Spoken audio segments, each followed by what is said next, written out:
வணக்கம். செல்வகுமாரின் அதிகாலை வானிலை ஆய்வறிக்கை. அதிகாரப்பூர்வ வானிலை அறிக்கைக்கு இந்திய வானிலை ஆராய்ச்சித்துறை அறிக்கையை பார்க்கவும். 2026 ஆகஸ்ட் 17 திங்கட்கிழமை அதிகாலை நிலவர வானிலை பதிவு. நேற்றைக்கு ஒரு நாள் மழை இடைவெளி கொடுத்த நிலையில அப்பையும் ஒரு சில இடங்கள்ல லேசான மழை பொழிவு கொடுக்கும் என்றும் அதுவும் நிறைவடைந்திருக்கிற நிலையில இன்றைக்கு மாலை இரவிலே மழை பொழிவு மெல்ல படிப்படியாக, அதாவது இன்றையிலிருந்து படிப்படியாக வரக்கூடிய நாட்கள்ல மாலை இரவு இடிமழை பொழிவு தீவிரமடையும்.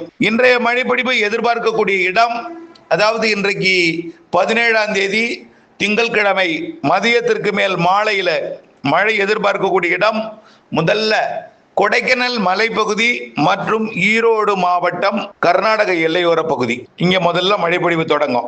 அதாவது மேட்டூர், கொளத்தூர், அதற்கு மேற்கு பகுதி கர்நாடக எல்லையோர பகுதி.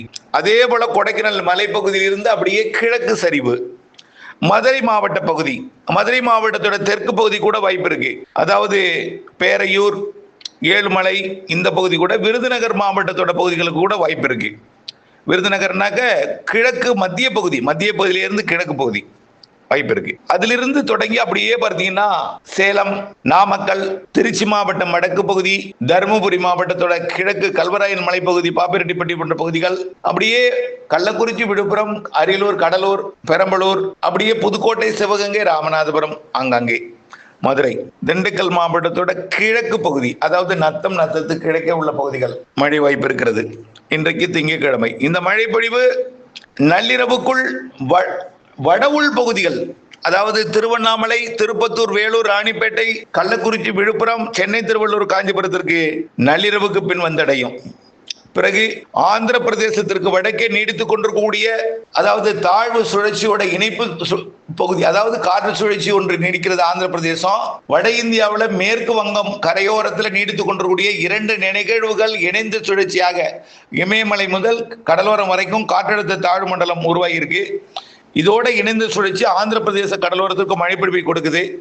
இன்றைக்கு இரவு இந்த வெப்பசலன இடிமழை பொழிவு ஈரோடில் தொடங்கி சேலம் பெய்து, பிறகு கள்ளக்குறிச்சி, வட உள் மாவட்ட பகுதிகளிலிருந்து சென்னைக்கு போய் சென்னையை ஒட்டியுள்ள குறிப்பா வட சென்னை, திருவள்ளூர் இதெல்லாமே நல்ல மழைப்பிடிப்பு இன்றைக்கு நள்ளிரவுக்கு பிறகு நள்ளிரவு கொடுக்கும் என்று எதிர்பார்க்கப்படுகிறது. ஒட்டுமொத்த திருவள்ளூர், சென்னைக்கு கனமழை காத்திருக்கு இன்றைக்கு நள்ளிரவிலே. ரைட். அப்புறம் ஆந்திர பிரதேசம், நெல்லூர் உள்ளிட்ட பகுதி, திருப்பதி உள்ளிட்ட பகுதிகளுக்கும் நல்ல மழை காத்திருக்கு. இன்றைக்கு கண்டிப்பா சென்னைக்கு இன்றிலிருந்து தினசரி மழை உண்டு. நாளை செவ்வாய்க்கிழமை 18ஆம் தேதி எப்படி இருக்குன்னு பார்த்தீங்கன்னா அதே போலதான். வட உள் பகுதிகளில் தொடங்கி அந்த காற்று மறைக்கும் பகுதியில் தொடங்கி கடலூருக்கும் நெல்லூருக்கும் இடைப்பட்ட பகுதி எல்லாமே மழை பொழிவு வாய்ப்பு பிரகாசமா இருக்கு. கடலூருக்கும் நெல்லூருக்கும் இடைப்பட்ட பகுதி, குறிப்பாக கடலூர், விழுப்புரம், செங்கல்பட்டு, சென்னை, திருவள்ளூர் உள்ள பாத்தீங்கன்னா ராணிப்பேட்டை, காஞ்சிபுரம், அப்படியே பார்த்தீங்கன்னா திருவண்ணாமலையோட கிழக்கு பகுதி, கள்ளக்குறிச்சி மாவட்டத்தோட கிழக்கு பகுதி, விழுப்புரம் இங்கெல்லாம் நல்ல மழை பொழிவு தெரிகிறது. வேலூர், திருப்பத்தூருக்குமே வாய்ப்பு இருக்கு. ஆங்காங்கே ஒதுக்கி தான். இது தமிழ்நாட்டுக்கான மழையில வெப்பசலன இடிமழை பொழிவு. அப்புறம் 19ஆம் தேதியிலிருந்து மேற்கு தொடர்ச்சி மலையில மழை கொஞ்சம் கொஞ்சமா அப்படியே வெப்பசலன இடிமழை பொழிவு இன்னைக்குமே இருக்கும். கேரளாவில் இருக்கும், மேற்கு தொடர்ச்சி மலையில இருக்கும். நாளை கொஞ்சம் தமிழ்நாட்டுக்குள்ளர மேற்கு தொடர்ச்சி மலையில இடிமழை பொழிவு கொடுக்கும் வால்பாறை எல்லாம். புதன்கிழமை 19ஆம் தேதியிலிருந்து தமிழ்நாட்டிலும் வெப்பசலன மழை இருக்கும், கேரளாவிலையும் வெப்பசலனத்துடன் கூடிய தென்மேற்கு பருவமழை இருக்கும். ஏன் இந்த வெப்பசலன மழைங்கிற இந்த வார்த்தை யூஸ் பண்றேன்னா, அடுத்தடுத்த 3 நிகழ்வுகள் மேற்கு வங்கம் அருகே உருவாகி அப்படியே வட இந்தியாவோட இமயமலை ஒட்டிய பகுதி வழியாக ஒன்றும், அதற்கு அடுத்தபடியாக உத்தரப்பிரதேசம், மத்திய பிரதேச பகுதியாக ஒன்றும், அடுத்தது ஒடிசா, சத்தீஸ்கர், மகாராஷ்டிரா, குஜராத் வழியாக ஒன்றுமாக வரக்கூடிய மாத இறுதி நாட்கள் வரைக்கும் 25ஆம் தேதி 26ஆம் தேதி வரைக்கும் அடுத்தடுத்த 3 நிகழ்வுகள் அந்த வழித்தடத்துல பயணிக்க இருக்கு. இதனிடையே பசிபிக் பெருங்கடலையும் ஒரு நிகழ்வு, ஒரே ஒரு நிகழ்வு, அது அப்படி ஜப்பான் மற்றும் தைவான் பகுதியை நோக்கி பயணிக்க போகுது. அந்த நிகழ்வு ஒன்று, அதாவது அங்கே ஒரு நிகழ்வு வலுவான நிகழ்வு, அடுத்தடுத்த சிறிய நிகழ்வுகள் தென்சீன கடல், வியட்நாம், கம்போடியா, லாவோஸ் வழியாக வடக்கு வங்கக்கடல் பகுதியை நோக்கி சிறிய நிகழ்வு வரும். வலுவான நிகழ்வு ஒன்று இருக்க, சிறிய நிகழ்வு ஒன்று வடக்கு வங்கக்கடல் பகுதியை நோக்கி வர, காற்று திசை மாறி இருக்கும். அரபிக்கடலோர மாநிலங்கள் வழியாக ஏறி இந்திய மாநிலங்கள் வழியாக வங்கக்கடலோரம் வருவது கொஞ்சம் அளவில் சதவீதத்தில் குறைவாக இருக்கும் என்பதனால வெப்பசலன இடிமழை பிடிப்பு, அதாவது கொஞ்சம் ஹாட்டா இருக்கும். ஹாட்டுக்கு காரணம் இன்னொரு காரணம் என்னன்னா, சூரியனின் குத்துக்கதிர் செப்டம்பர் 2 வரைக்கும், அதாவது இப்பொழுது ஆந்திர பிரதேசத்திலிருந்து தமிழ்நாட்டுக்குள்ள நுழைஞ்சிருக்குது. திருவள்ளூர் மாவட்டத்துக்கு இன்றைக்கு 16ஆம் தேதி, 17ஆம் தேதி நாளையிலிருந்து, சரி இன்னைக்கு தான் 17ஆம் தேதி, இன்றிலிருந்து திருவள்ளூரில் சூரியன் குத்துக்கதிர், நாளை சென்னை, இப்படியே கொஞ்சம் கொஞ்சமா தமிழ்நாட்டின் அனைத்து மாவட்டங்களுக்கும் தெற்கு நோக்கி சூரியன் குத்துக்கதிர் விட தொடங்கி அப்படியே செப்டம்பர் 2ஆம் தேதி குமரி முனையில் விழுந்து செப்டம்பர் 3 குமரி கடலில் விழ தொடங்கி செப்டம்பர் 21ஆம் தேதி நிலநடுக்கோட்டை நோக்கி பயணிக்கும். அப்படியே டிசம்பர் 21 கடகரேகைக்கு போயிடும். சரி மன்னிக்கவும், மகர ரேகை விடும். மகர சங்கராந்திக்கெல்லாம் எங்க இருக்கும்? நிலநடுக்கோட்டுக்கு தெற்கே இருக்கக்கூடிய மகர ரேகை பகுதிக்கு போயிடும். அதாவது மடகாஸ்கர், அப்புறம் மொரீஷியஸ், இந்த பகுதிக்கு போயிடும். அந்த வழித்தடத்துல ஜூன் 21ஆம் தேதி வட இந்தியாவில் விழுந்த சூரியன் குத்துக்கதிர் தற்பொழுது ஆந்திர பிரதேசம் தாண்டி தமிழ்நாட்டில் இன்று விழ தொடங்கி இருக்கு. தமிழ்நாட்டில் இன்றைக்கு திருவள்ளூர், சென்னை, நாளைக்கு சென்னை, செங்கல்பட்டு, காஞ்சிபுரம், இப்படியே அப்புறம் அடுத்தடுத்த நாள் அப்படியே டெல்டாவிற்கு வரக்கூடிய 23, 24, 25 தேதிகள்லையும் அப்புறம் தொடர்ந்து தென் மாவட்டங்கள் நோக்கியும் 2ஆம் தேதி செப்டம்பர் 2 குமரி கடல் நோக்கி பயணிக்கிறதுனால வெயில் கொஞ்சம் அதிகமாக தான் இருக்கும்.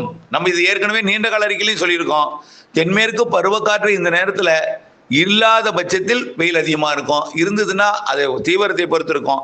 வெயில் அதிகமாக இருக்கிறதுனால தான் வெப்பசலன இடிமழை பிடிப்பு கேரளாவிலையும் பெய்ய போகுது, தமிழ்நாட்டிலையும் பெய்ய போகுது. படிப்படியாக நிலைமை மாறும். இந்த வெயிலே இப்படியே செப்டம்பர் வரைக்கும் இருக்கணும். தயவுசெய்து மனசுல போட்டு குழப்பிக்காதீங்க. கண்டிப்பாக மாறும். நிகழ்வுகள் வரும். ஆந்திர பிரதேசம், ஒடிசா வரும். பிறகு நம்ம ஏற்கனவே சொன்னதுதான், செப்டம்பர்ல நிகழ்வுகள் மழை இருக்கு, காற்று சுழற்சி மழை இருக்கு, தென்மேற்கு பருவமழையும் வலுவா இருக்கு. சராசரிக்கு கூடுதல் மழைப்பொழிவு செப்டம்பர் பிற்பகுதி, அக்டோபர், செப்டம்பர்லயே இருக்கு. ஏனென்றால் இந்த மாத இறுதியில எதிர்பார்க்கக்கூடிய மழை கொஞ்சம் தாமதம் அடைகிறதுனால செப்டம்பர் முற்பகுதியில வலுத்த மழைப்பொழிவு பெருத்து அணையை உடனே நிரப்பலனா கூட படிப்படியாக ஏற தொடங்கினோம். மேட்டூர் உள்ளிட்ட அணைகள் இந்த மாத இறுதியில திறக்கப்பட வாய்ப்பு இருக்கு. மேட்டூருக்கு அதாவது 90 அடி 50 டிஎம்சி வந்துட்டா திறந்துருவாங்க. இப்போ கர்நாடகாவில இருந்து 12,000 கனடி வந்துட்டு இருக்கு. தொடர்ந்து ரொம்ப நாளாவே வந்துட்டு இருக்கு. 1ஆம் தேதியிலேயே வந்துட்டு இருக்கு. இடையில ஒரே ஒரு நாள் மட்டும் நிறுத்தப்பட்டது. பிறகு 10,000 கனடியாக குறைக்கப்பட்டது. பிறகு 9,000, பிறகு 12,000 வந்துட்டு இருக்கு. இப்போ கேஆர்எஸ் கபினி 2ல இருந்தும் 12,000 13,000 கனடி வந்துட்டு இருக்கு. ஒரு டிஎம்சி வந்துட்டு இருக்கு. நம்ம இதையும் ஏற்கனவே நம்ம கணிப்புல தெரிவிச்சிருக்கிறோம். ஒரு டிஎம்சி குறைஞ்சபட்சம் வரும் அப்படின்னு. இப்படியே நம்மளுக்கு தேவையான 19 டிஎம்சி மாத இறுதியில கேஆர்எஸ்க்கு கிடைக்கும். கபினியிலிருந்து ஒரு டிஎம்சி தொடர்ந்து வந்துட்டு இருக்கோம். இதனால நமக்கு மேட்டூர் மெல்ல ஏர்முகத்துக்கு போய் 50 டிஎம்சி என்கின்ற அளவை வரக்கூடிய 25, 26 தேதிகளில் எட்டும். அதற்கு பிறகு இந்த மாத இறுதிக்குள் மேட்டூர் திறக்க வாய்ப்பு இருக்கு. செப்டம்பர்ல நல்ல மழை இருக்கு. ஏற்கனவே சொன்னதுதான், இலங்கை அருகே காற்று சுழற்சி உருவாகி நல்ல மழைப்பொழிவை செப்டம்பர்ல கொடுக்கும். செப்டம்பர் பின் அரைப்பகுதி, அக்டோபர் முன் 15 தேதி 30 நாள் வலுத்த தென்மேற்கு பருவமழை. இதுல அக்டோபர் 1 அக்டோபர் 15 வரைக்கும் இலங்கை அருகே உருவாகக்கூடிய அடுத்தடுத்த வலுவான நிகழ்வுகள். தென்மேற்கு பருவமழை போல வடகிழக்கு பருவமழை போல தென்மேற்கு பருவமழை பெய்யும். வடகிழக்கு பருவமழை அக்டோபர் 18. எப்போ வடகிழக்கு தொடங்கினது தெரியாத அளவுக்கு தென்மேற்கு பருவமழையே இறுதிக்கட்ட வலுவாக இருக்கும். அப்படியே வடகிழக்காக மாறி தொடங்கியதிலிருந்து பொங்கல் வரைக்கும் நிறைய மழைப்பொழிவை கொடுக்கும் அமைப்பு இருக்கு. சிறு நிகழ்வும் வலுவான நிகழ்வு, மழை நாட்கள் அதிகம், இடைவெளி நாட்கள் குறைவு. ஆகவே இதான் நம்ம ஏற்கனவே நீண்ட கால அறிக்கையிலையும் சொல்லியிருக்கோம். மீண்டும் ஒரு செய்தி, இன்றைக்கு மாலை இரவு ஆங்காங்கே மழைப்பொழிவை கொடுக்கும். சென்னைக்கு கண்டிப்பாக மழை உண்டு. சென்னை உள்ளிட்ட வடகடலோரம் வடவுள் பகுதிகளுக்கு வரக்கூடிய நாட்கள் எல்லாம் சென்னைக்கு மழை இருந்து கொண்டே இருக்கும். மாலை வந்துவிட்டால், இரவு வந்துவிட்டால் கண்டிப்பாக மழை வரும். நேற்றைக்கு ஒரு நாள் மட்டும் இடைவெளி, இன்றைக்கு மழை வந்துடும். இன்றிலிருந்து எதிர்பார்க்கலாம். பெரும்பாலும் விருதுநகரில் இருந்து சென்னை வரைக்கும் உள்ள அனைத்து மாவட்டங்களுக்கும் ஆங்காங்கே மழை இருக்கும். இந்த காற்று பகுதிக்கு மட்டும் என்னடா சொல்லலையே, நான் குண்டடத்துக்கு தயவுசெய்து சொல்றேன், குண்டடத்துக்கு மழை பெய்யும் நான் சொல்லவே இல்லை. ஒரு பெயரை குறிப்பிட்டு சொல்லவே இல்லை. நான் எந்த பகுதி சொல்லலையோ அந்த ஊர் அனைத்து மாவட்டங்கள்னு சொன்னா அது எப்ப சொல்லியிருக்கோம்? ஒதுக்கின்னு சொன்னா எல்லா மாவட்டத்தையும் சொல்லி ஒதுக்கின்னு பெய்யினா எல்லாத்துக்கும் வாய்ப்பு இருக்கு. உங்க மாவட்டத்துக்கும் வாய்ப்பு இருக்கு. ஒதுக்க கொஞ்சமா பரப்பல இருக்கும், ஆங்காங்கே இருக்கும், அப்படித்தான் அர்த்தம். அதை புரிஞ்சுக்கங்க. எல்லோருக்கும் பெய்யும் சொல்லி நீங்க நினைச்சு நீங்க பெருசா எதுவும் விதைச்சிடாதீங்க. நம்ம எப்போதுமே நன்றாக பருவமழை பெய்த காலத்துல கூட நாம நினைக்கிற போது மழை பொழிவு கிடைக்காது. அது பெய்யும் பொழுதுதான் நான் பயன்படுத்த வேண்டும். பல ஆண்டுகள்ல என்ன செஞ்சிருக்கோம், நமக்கு விதைச்சி கருவி போய் அப்புறம் மறுபடியும் மழை பெஞ்சு மறுபடியும் தெளிச்சு இப்படி எல்லாம் போன வருடம் கூட நீங்க பண்ணியிருக்கீங்க. தயவுசெய்து புரிஞ்சுக்கணும். ஆகவே வானிலை அப்டேட்ஸோட இணைந்திருக்கணும். கைவசம் நீர் தேக்கி அதுக்கப்புறம் தான் நம்ம எல்லா பணியும் செய்யணுமே தவிர வானமே நாம் நினைக்கும் பொழுதெல்லாம் நமக்கு பயிருக்கு மழை கொடுத்துரும் அப்படின்லாம் நீங்க எப்போதுமே நினைக்காதீங்க. ஆனா சேர்த்து பெய்யும். சராசரிக்கு கூடுதல் மழை கண்டிப்பா பொழியும். வடகிழக்கு பருவமழையெல்லாம் சராசரிக்கு மிகுதிக்கு மிகுதி. குறிப்பா இலங்கை ஒட்டிய மாவட்டம், இலங்கை மற்றும் மன்னார் வளைகுடா பாக்கியல சிந்தி ஒட்டியிருக்கூடிய தென் தமிழ்நாடு மற்றும் டெல்டா, தென் மாவட்டங்களின் மேற்கு தொடர்ச்சி மலை, தென் மாவட்டங்களின் உள்பகுதிகள்லாம் நல்ல மழை காத்திருக்கிறது என்பதை நீங்கள் புரிந்து கொள்ள வேண்டும். இணைந்தே இருக்க வேண்டும் அப்டேட்ஸுடன். இன்றைக்கு மாலை இரவு மழைப்பொழிவு எப்படி என்பதை நீங்கள் அறியுங்கள். வரக்கூடிய நாட்கள் மாலை இரவு மழை இருக்கு. தொடர்ந்து வானிலை அப்டேட்ஸோட இணைந்திருந்து அறிந்திருந்து பயன்பெற அன்போடு கேட்டுக்கொள்கிறேன். நன்றி.